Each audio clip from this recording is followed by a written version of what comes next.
Us Reed, the gatekeepers of the North, and among the most important and loyal Bannermen of House Stark. Also a bit strange. I heard their oath of fealty once as a child. It's like no other lords, ancient and dark. They swear by earth and water, by bronze and iron, and by ice and fire. Welcome back to Explaining Westeros Series 1, The North, Part 3, The Neck, Moat Cailin and Greywater Watch.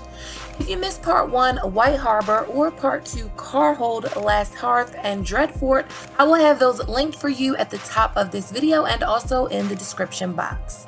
The Neck is the region of the North from here to here.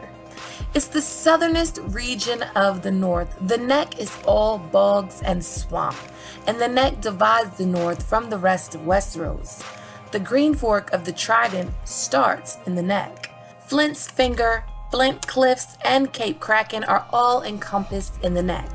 North of the Neck is the Barrowlands, home of the extinct Barrow Kings and House Dustin. It is rumored that the largest hill, Great Barrow in Barrowton, is said to contain the grave of the first king of the First Men. South of the Neck is the Riverlands, Seaguard, the Twins, and Cape of Eagles. The Neck was originally its own independent kingdom, ruled by the Marsh Kings.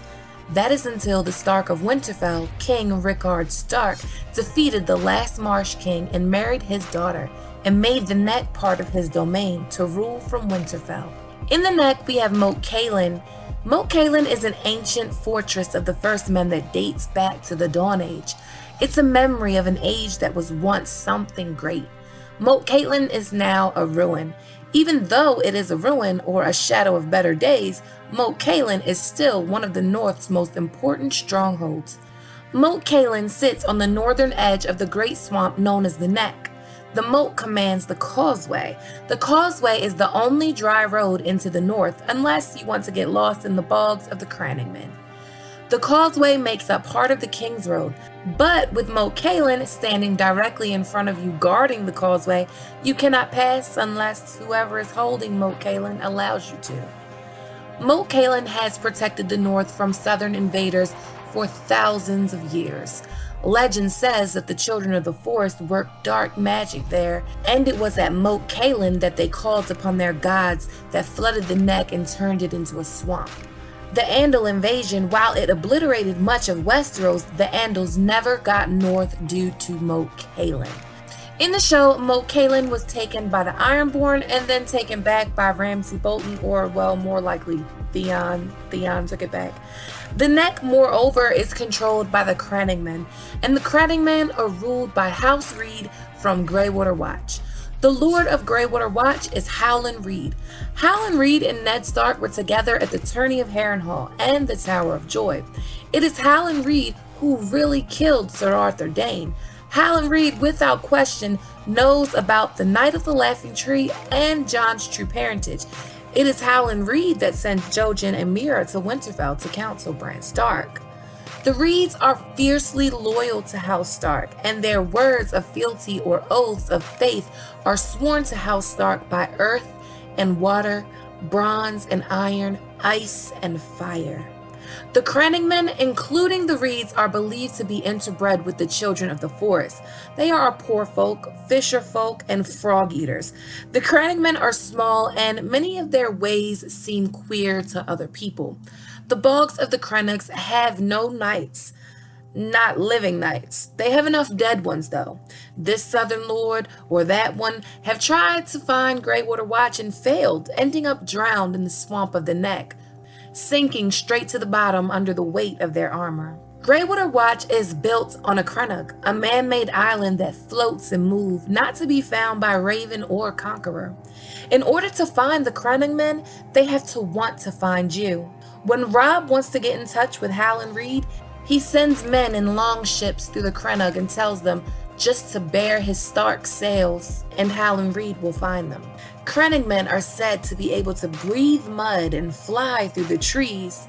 If this should be taken literal is kind of up for debate.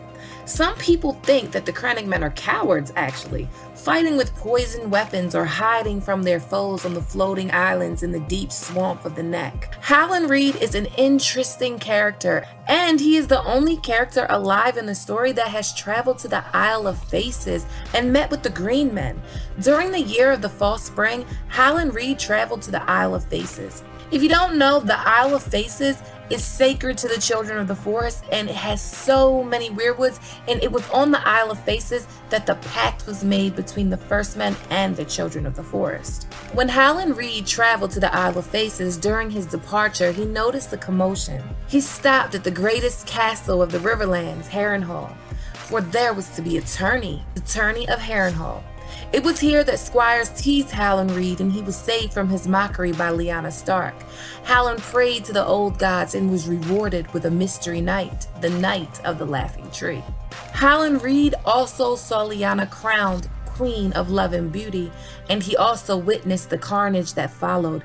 Howland was Ned Stark's staunchest ally during Robert's rebellion. He went with him to the Tower of Joy, and it was Howland that killed the Sword of the Morning. When Ned came out of the Tower of Joy with Jon Snow in his arm, Howland bared witness.